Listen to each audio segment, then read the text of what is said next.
Donc, on lit Apocalypse au chapitre 20. Donc, je commence la lecture, puis s'il y en a qui veulent suivre dans la lecture, vous pouvez le faire. Apocalypse, chapitre 20 et le verset 1.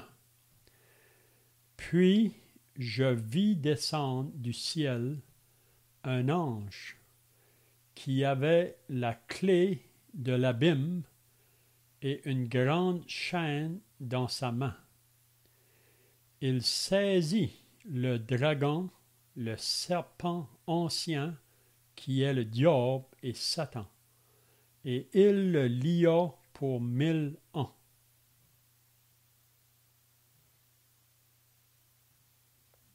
Il le jeta dans l'abîme, ferma et scella l'entrée au-dessus de lui, afin qu'elle ne séduise plus les nations, jusqu'à ce que les 1000 ans soient accomplis. Après cela, il faut qu'il soit délié pour un peu de temps. Et je vis des trônes, et à ceux qui s'y assirent fut donné le pouvoir de juger. Et je vis des âmes de ceux qui avaient été décapités à cause du témoignage de Jésus et à cause de la parole de Dieu, et de ceux qui n'avaient pas adoré la bête et son image, et qui n'avaient pas reçu la marque sur leur front, ni sur leur main. Ils revinrent à la vie, et ils régnèrent avec Christ pendant 1000 ans.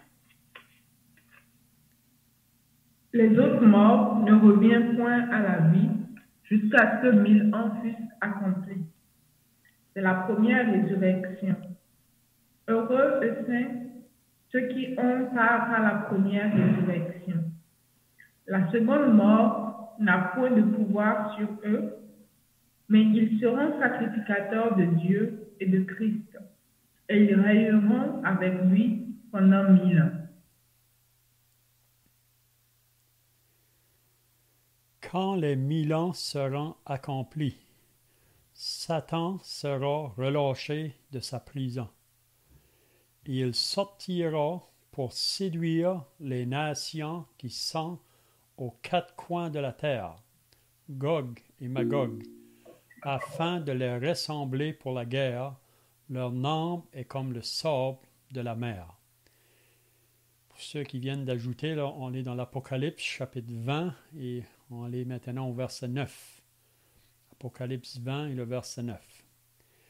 Et ils montèrent sur la surface de la terre, et ils investirent le camp des saints et la ville bien-aimée.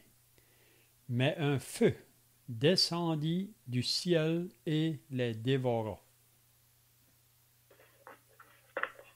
Et le diable qui les séduisait fut jeté dans les temps de feu et de soufre, où sont la bête et le faux prophète. Ils seront tourmentés jour et nuit au siècle des siècles. Puis je vis un grand trône blanc, et celui qui était assis dessus. La terre et le ciel s'enfuirent devant sa face. Il ne fut plus trouvé de place pour eux. Et je vis les morts, les grands et les petits, qui se tenaient devant le trône.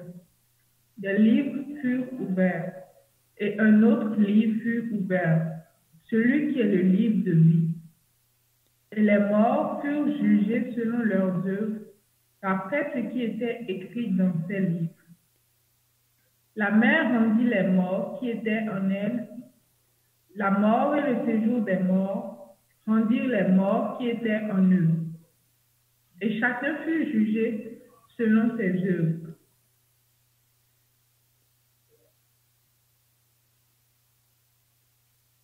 Et la mort et le séjour des morts furent jetés dans l'étang de feu.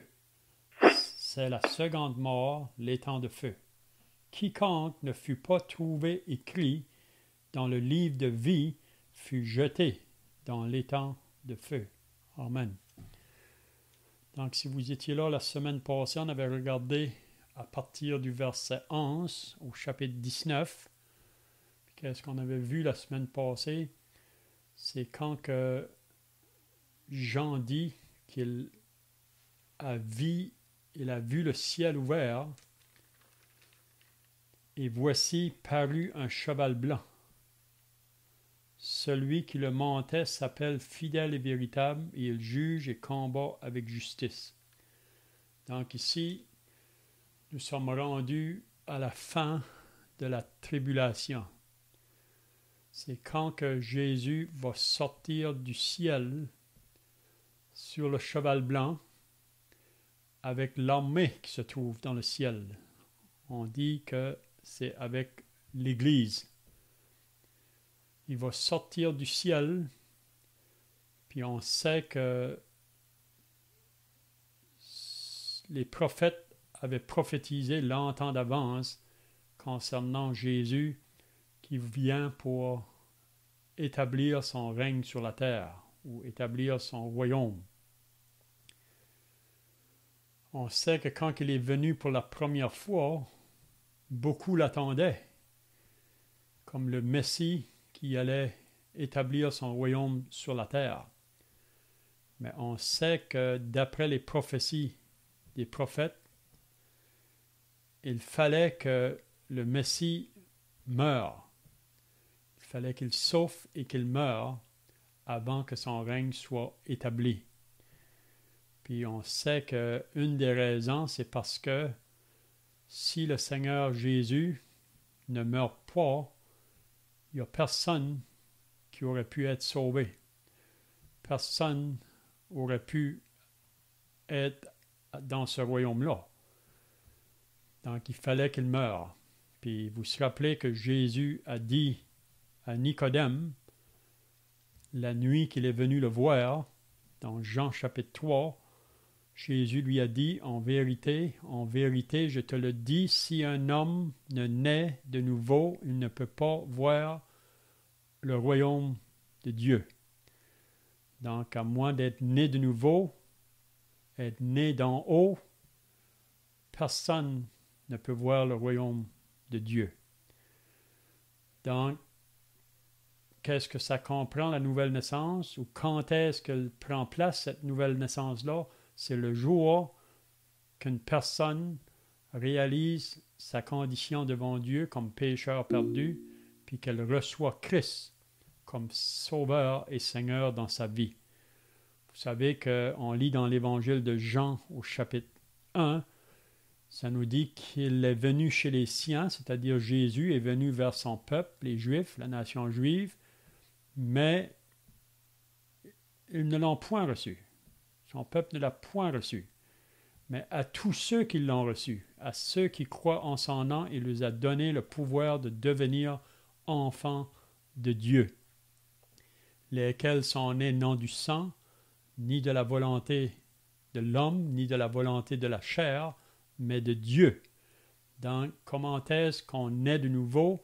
C'est le moment qu'on reçoit Christ comme sauveur, comme Seigneur dans notre vie. Donc, à partir de ce moment-là, on devient un enfant de Dieu, on devient un citoyen, si on peut dire, du royaume des cieux. Donc, Jésus a promis qu'il allait venir.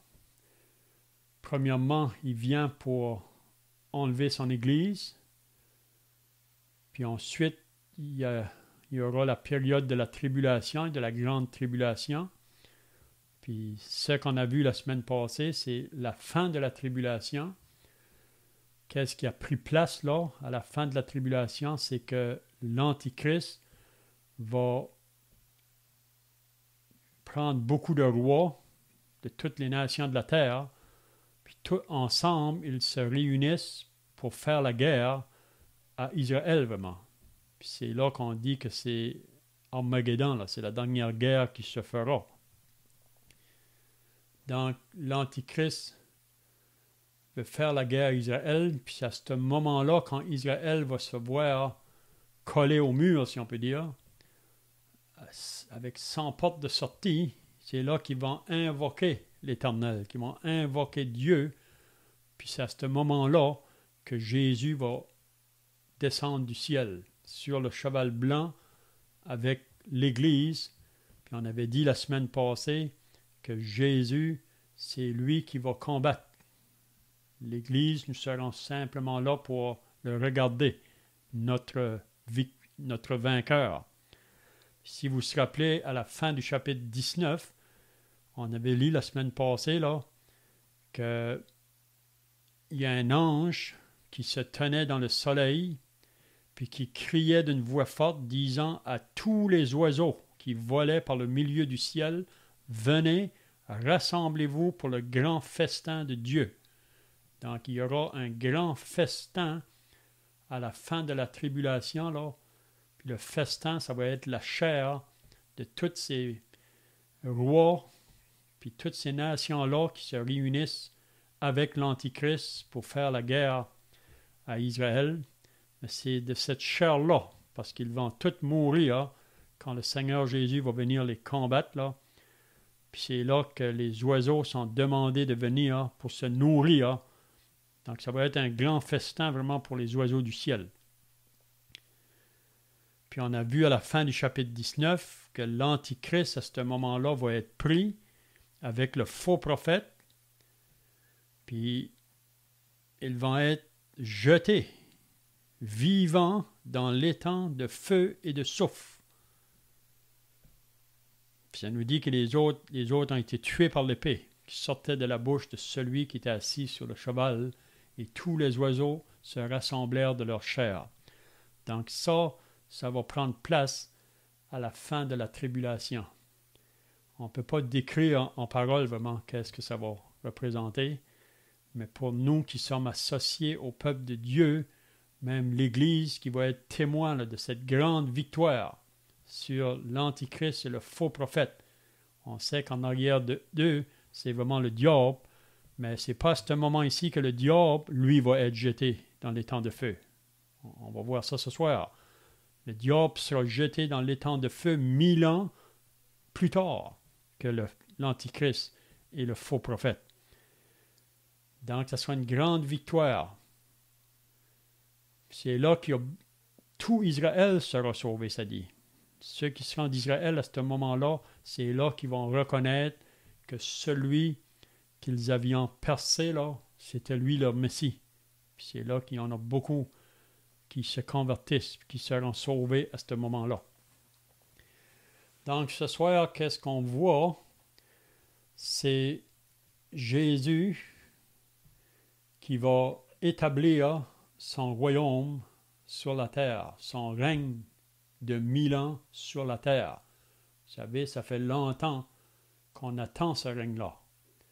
Et même dans la prière de notre Père, Jésus a dit que ton règne vienne, que ta volonté soit faite sur la terre comme au ciel.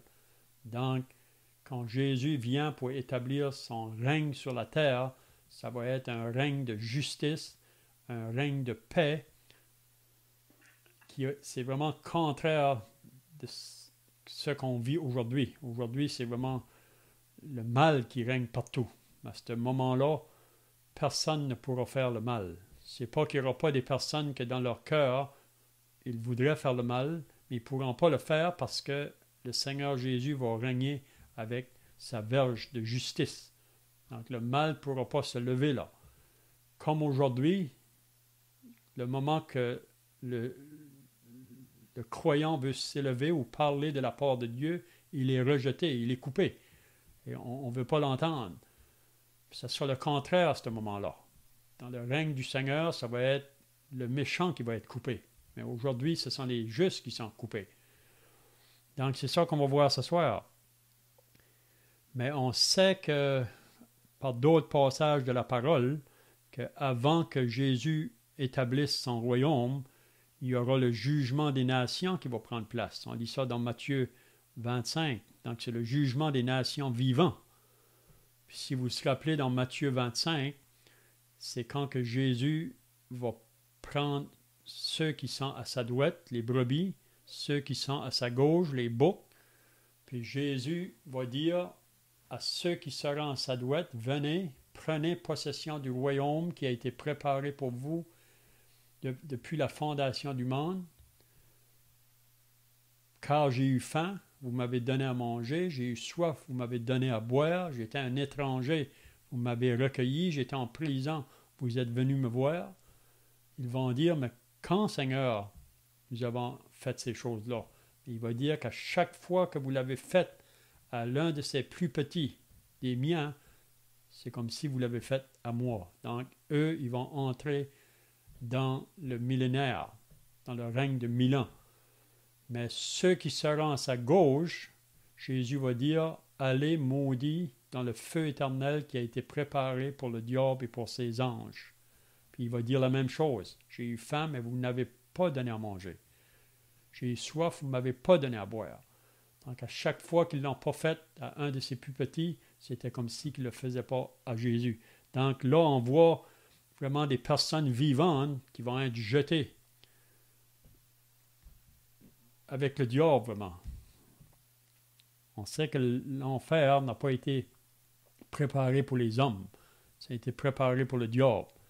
Mais tous ceux qui refusent de se convertir, de se tourner vers Christ, ils auront à subir le même jugement que le diable va avoir à la fin.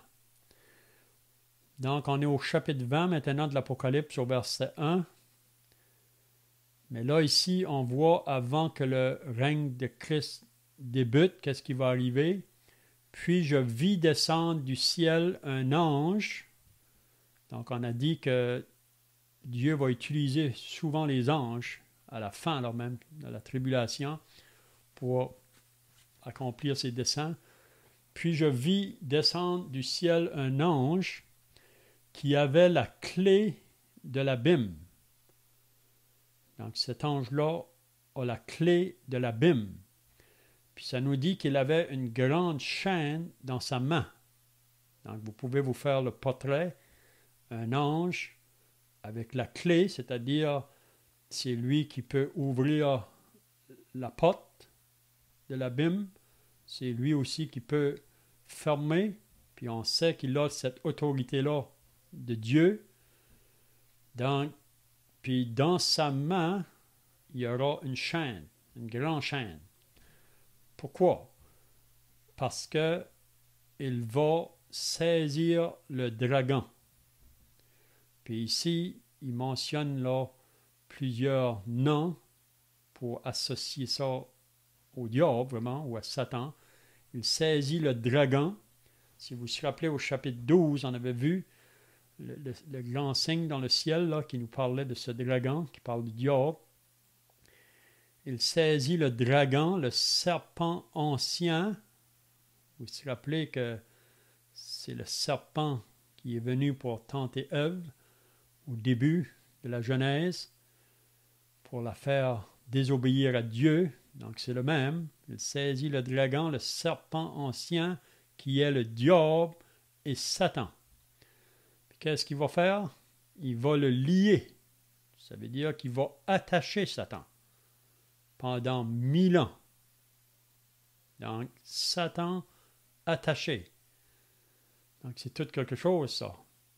C'est ça qu'on attend depuis longtemps, que Satan puisse être attaché, parce qu'il fait beaucoup de mal.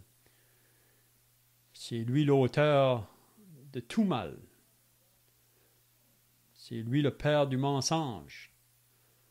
Donc ici, il est attaché, il est lié. Ça veut dire qu'il ne peut plus faire rien. C'est ça qu'on lit par la suite. Qu'est-ce qui va être fait? Il le jeta dans l'abîme. Donc Satan va être jeté dans l'abîme. Si vous avez lu la Bible au complet, là, vous allez remarquer que Satan, depuis qu'il a été jeté en dehors du ciel, parce qu'il a voulu s'élever pour s'asseoir sur le trône de Dieu, c'est vraiment l'orgueil, vraiment. Il était vraiment un ange, c'était une créature angélique, Satan, avant, qui a eu le nom de Satan. Mais il a voulu s'élever pour s'asseoir sur le trône de Dieu, puis il a été jeté.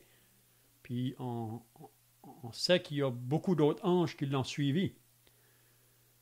Mais depuis ce temps-là, si vous lisez dans la Bible, vous allez toujours voir Satan qui descend. Il descend. Il descend. Oui? Il ne va jamais monter. Il descend. Puis on sait que présentement, Satan est dans les lieux célestes, dans la sphère céleste, la sphère entre le premier ciel et le deuxième ciel. Puis on sait que présentement, il se trouve là avec les démons. Mais il va être bientôt jeté sur la terre. Vous savez, ça, c'est dans le dans la tribulation que ça va prendre place. Quand il sera jeté sur la terre, puis là, il sait que son temps est court, donc il va faire tout son possible là, pour détruire tout ce qui est de Dieu.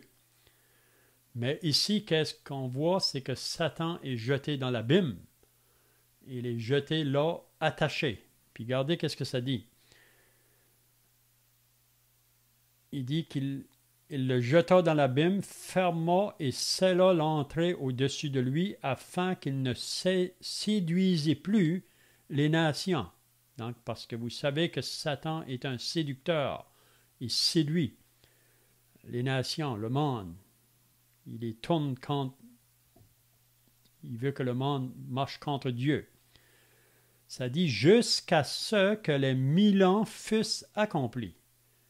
Donc, Satan va être jeté dans cette place-là jusqu'à ce que les 1000 ans soient accomplis. Ça veut dire jusqu'à la fin des 1000 ans. Après cela, il faut qu'il soit délié pour un peu de temps. Donc, il va être de nouveau délié. Mais il nous dit qu'il est jeté dans l'abîme afin qu'il ne séduisait plus les nations. Ça veut dire que dans le 1000 ans, Satan ne sera pas là pour séduire les nations de la terre. Donc, on ne pourra pas blâmer Satan à ce moment-là pour ceux qui auront encore dans leur cœur à vouloir faire le mal. On sait que tous ceux qui vont entrer dans le millénium, c'est tous des croyants. Vous savez, c'est tous ceux qui ont cru au Seigneur Jésus-Christ. Donc, le 1000 ans va commencer avec tous des croyants. Mais, à mesure que ça va avancer, les personnes qui vont entrer dans le 1000 ans, là, ils vont avoir des enfants et ça va se peupler. Puis on peut voir qu'il va encore avoir des milliers et des milliers de personnes. Mais c'est comme j'ai dit au début, ces personnes-là qui vont naître dans les 1000 ans, eux aussi vont avoir un choix à faire, une décision face au Seigneur Jésus. Mais s'ils veulent faire le mal à ce moment-là, ils ne pourront pas le faire. Parce que vous savez, ils vont naître aussi avec la nature du péché en eux. Mais ils ne pourront pas faire le mal parce que c'est Jésus qui règne à ce moment-là avec sa verge de justice. Donc, Satan est attaché. Il ne peut pas séduire les nations de la terre pendant ces 1000 ans-là, mais ça nous dit qu'après, il va être délié pour un peu de temps. Donc, on est dans l'Apocalypse au chapitre 20 et le verset 4 maintenant. Et là, Jean nous dit « Et je vis des trônes, et ceux qui s'y assirent furent donnés le pouvoir de juger. » Donc, qui sont ceux qui sont sur les trônes? Et ceux qui sont assis là, ils vont avoir le pouvoir de juger dans ce moment-là. Est-ce que quelqu'un a des pensées ici?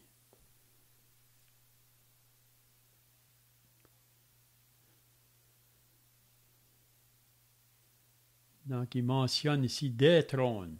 Il y aura plusieurs trônes là. Si vous vous rappelez, dans Matthieu au chapitre 19 à la fin, quand que Pierre s'est approché de Jésus pour lui dire « Seigneur, nous on a tout quitté pour te suivre. Qu'est-ce qui va arriver avec nous? » Mais le Seigneur lui a dit « Parce que vous avez tout quitté, vous allez être assis sur 12 trônes et vous jugerez. » Et vous allez juger. Puis même l'Église, ça nous dit dans l'Épître aux Corinthiens que c'est la question que Paul demande aux Corinthiens, ne savez-vous pas que vous jugerez le monde, même vous jugerez les anges. Oui. Donc ici, je vis des trônes et à ceux qui s'y assirent furent donnés le pouvoir de juger. Puis même on sait que pendant les 1000 ans, l'Église, nous serons aussi avec le Seigneur. On va régner avec lui. Puis même, qu'est-ce qui va déterminer la place que moi je vais occuper dans le royaume? Puis tous ceux qui sont sauvés, c'est comment est-ce que j'aurais vécu ma vie sur la terre comme croyant. Et si j'ai été fidèle dans les choses que le Seigneur m'a demandées ou les œuvres qu'il m'avait donné à faire. Donc, qu'est-ce qui détermine la place qu'on va occuper dans le royaume? Ça va se faire vraiment au tribunal de Christ. Hein? Donc, même dans le royaume, le Seigneur va nous confier des choses. Et on peut voir ça ailleurs, là. Donc ici, c'est ça qu'on peut voir, que je vis des trônes et à ceux qui s'y assirent furent donnés le pouvoir de juger. Ils vont avoir des responsabilités, on peut dire, ceux qui vont être assis sur ces trônes.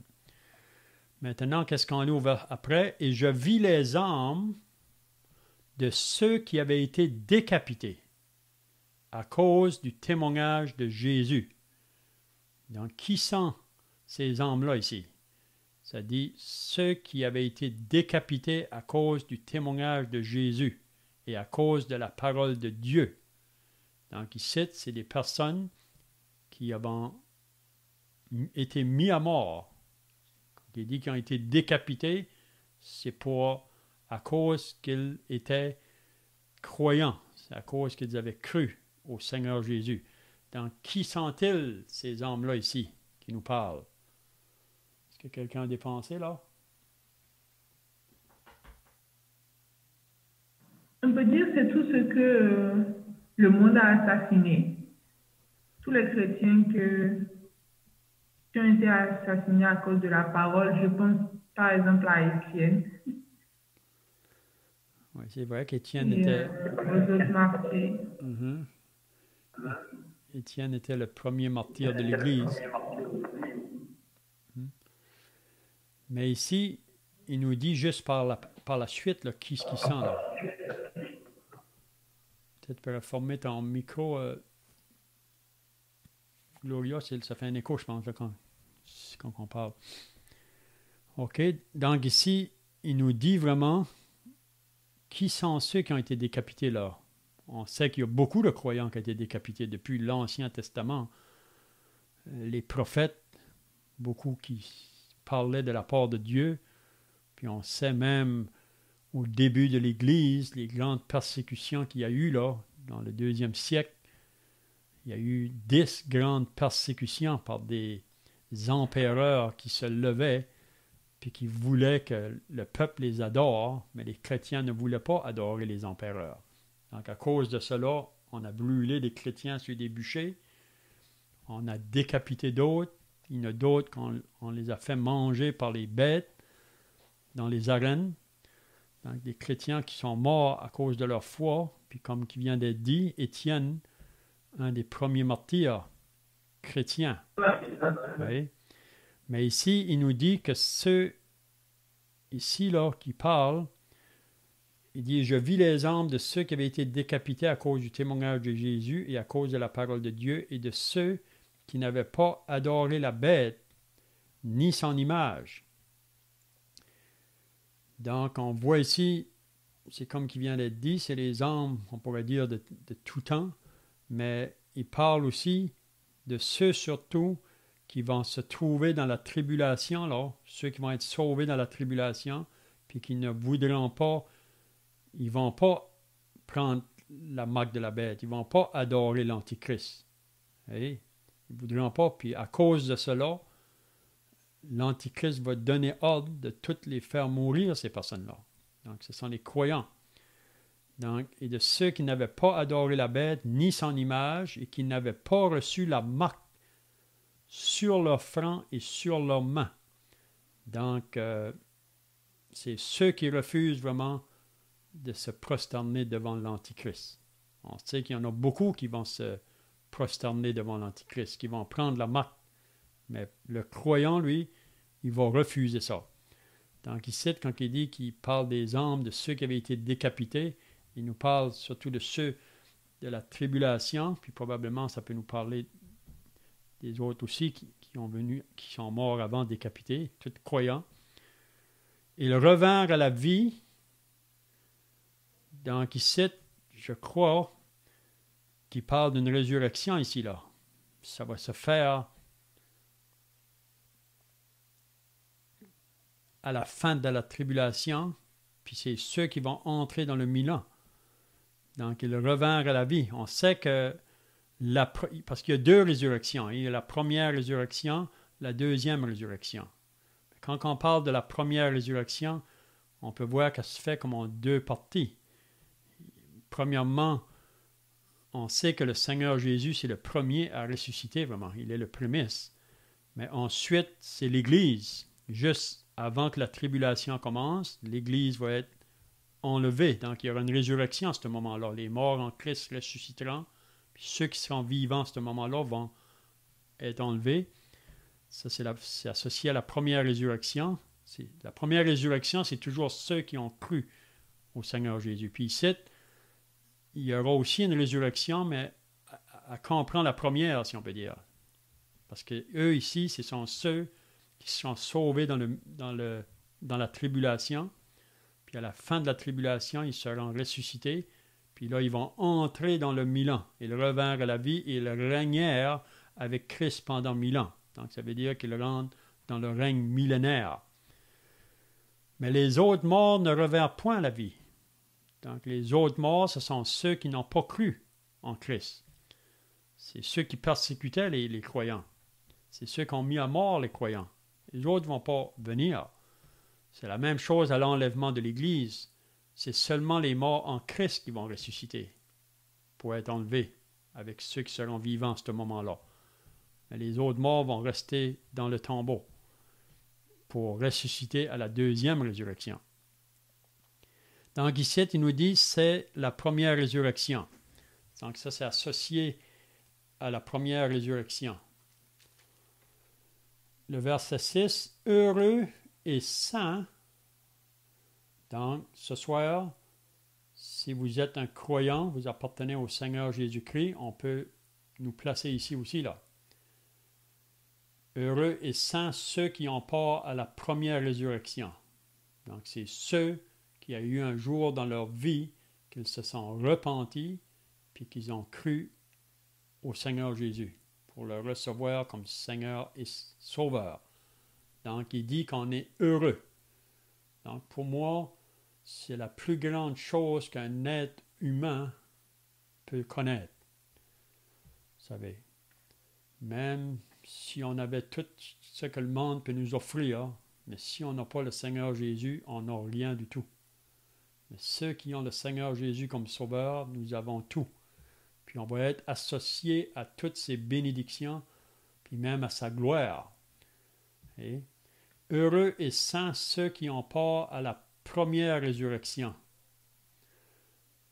Qu'est-ce qu'il dit après? La seconde mort n'a point de pouvoir sur eux. Qu'est-ce que c'est ça, la seconde mort? Est-ce que quelqu'un sait qu'est-ce que c'est la seconde mort?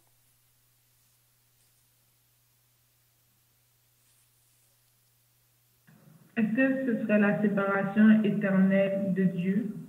Oui, c'est ça. C'est ça. Donc la seconde mort, c'est le jugement vraiment éternel ou la séparation éternelle avec Dieu. Vous savez, on lit dans Romains 6, 23, le salaire du péché, c'est la mort. Donc, il nous parle de cette mort-là ici, là. Mais le salaire du péché, c'est la mort. Le don gratuit de Dieu, c'est la vie éternelle en Jésus-Christ. Donc, le péché, vraiment, c'est vrai qu'il nous amène à la mort physique, mais il nous amène aussi à la seconde mort, qui est le jugement de Dieu. Même on voit ça plus loin, là. Tous ceux que le nom n'est pas écrit dans le livre de vie seront jetés dans l'étang de feu. Et il est sauf. Okay, donc la seconde mort n'a point de pouvoir sur eux. On dit que si quelqu'un naît, qui va juste connaître une naissance, il va connaître deux morts. C'est-à-dire, si on naît une fois, on connaît deux morts. La mort physique et la seconde mort. Mais si on naît deux fois, ça veut dire si on naît de nouveau, on va seulement connaître la première mort, à moins que Jésus vienne nous enlever là, pour l'Église. Quand il viendra pour l'Église, il y en a qui sont vivants qui ne vont pas connaître la mort. Mais tous ceux qui sont nés de nouveau, beaucoup vont connaître la première mort, mais ils ne connaîtront jamais la seconde mort. Donc ici, c'est ça qu'il nous dit, la seconde mort n'a point de pouvoir sur eux. Mais ils seront sacrificateurs de Dieu et de Christ, et ils régneront avec lui pendant 1000 ans. Donc, c'est ça, ceux qui sont associés à la première résurrection. Voyez? Ils seront des prêtres pour Dieu et de Christ. Puis ils vont régner pendant les 1000 ans avec le Seigneur Jésus. Maintenant, au verset 7, là, les 1000 ans vont se terminer. Quand les 1000 ans seront accomplis ou terminés, qu'est-ce qui arrive? Satan sera relâché de sa prison. Donc, pourquoi que Satan va être encore relâché, peut-être quelqu'un pourrait se demander. Pourquoi pas terminer avec lui? C'est fini. Mais ici, ça nous dit que Satan sera relâché de nouveau. Puis qu'est-ce que ça nous dit ensuite? Il sortira, il vient encore pour faire la même chose qu'il faisait avant qu'il ait été mis dans l'abîme. C'est un séducteur, il séduit. Donc, il va encore sortir pour séduire les nations qui sont aux quatre coins de la terre. Donc, qui sont ceux que Satan va encore séduire ici? On avait dit tout à l'heure que dans le 1000 ans, c'est seulement des croyants qui ont rentré là. Donc, qui sont ceux qui vont être séduits dans ce temps-là? Est-ce que vous avez des pensées?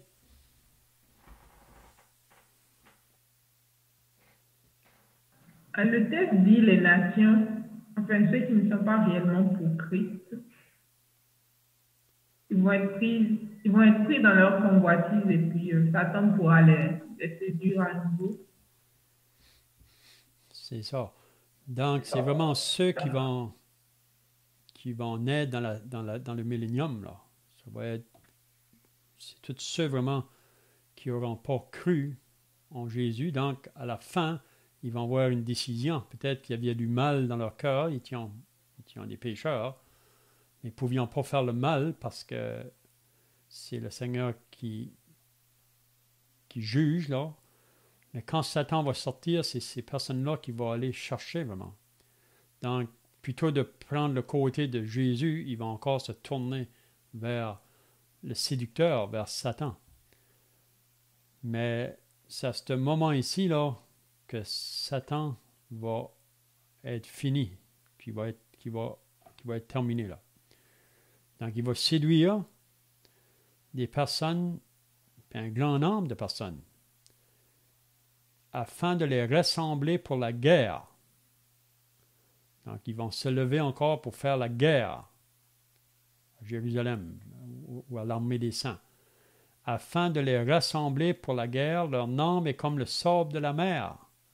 Donc, on voit qu'il va séduire un grand nombre de personnes encore à la fin des 1000 ans.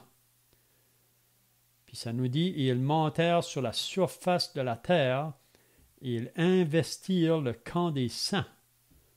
Donc, ils vont venir pour faire la guerre aux saints et à la ville bien-aimée.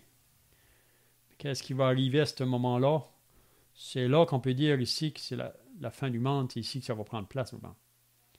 La fin de ce monde vraiment qui est associé au mal. Mais un feu descendit du ciel et les dévora. Donc, il y a un feu qui vient, puis il va les dévorer. Puis c'est ici que le diable qui les séduisait, donc ici, c'est la fin pour le diable. Donc, ça, c'est une grande joie pour le peuple de Dieu. Le diable, ici, ça va être fini. Il ne va jamais plus revenir. Le diable qui les séduisait fut jeté dans l'étang de feu et de soufre.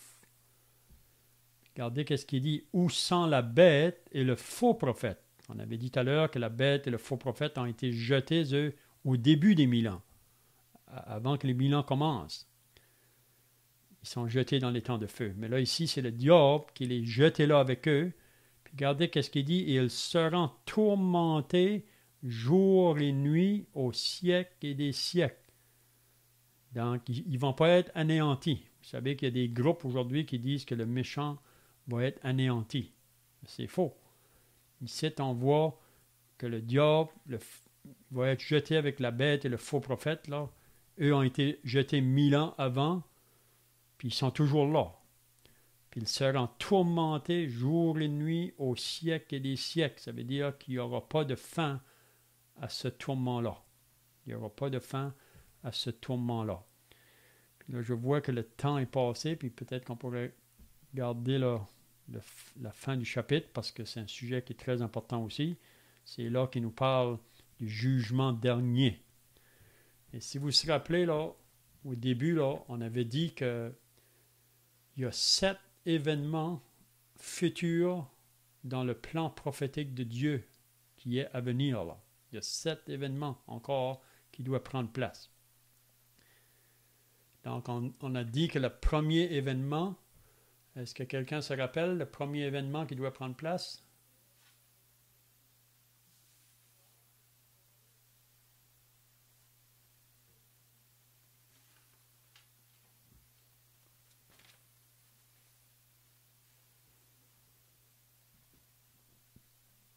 Enlèvement.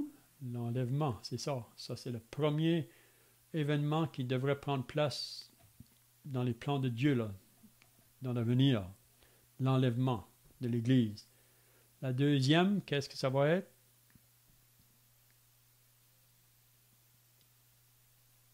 La grande tribulation. C'est ça, la tribulation et la grande tribulation. Ça va être d'une durée de 7 années, selon le livre de Daniel. La troisième événement,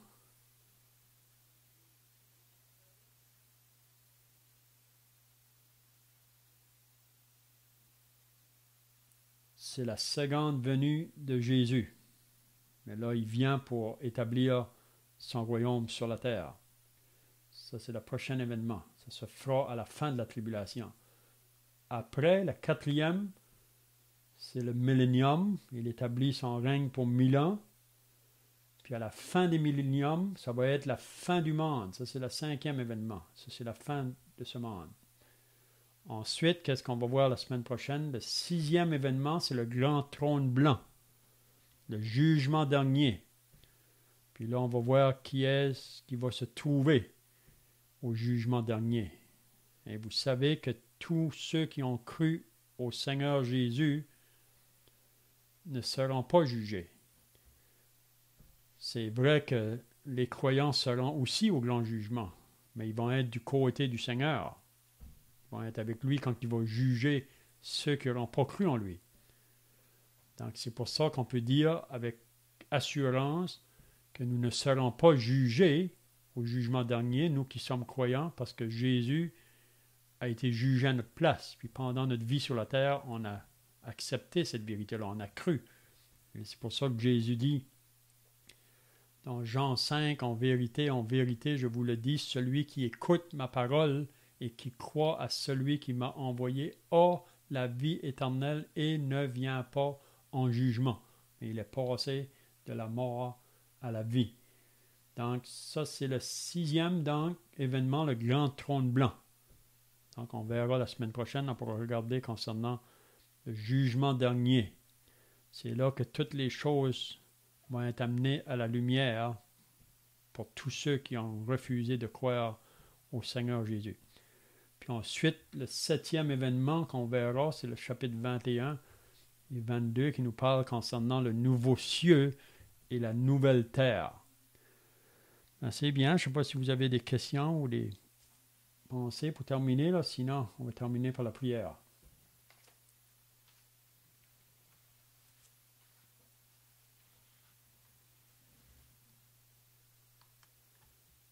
Prions, notre Dieu et notre Père, nous voulons maintenant te remercier et te rendre grâce pour ta parole que nous venons de lire et nous réalisons, notre Dieu, que ces choses vont bientôt prendre place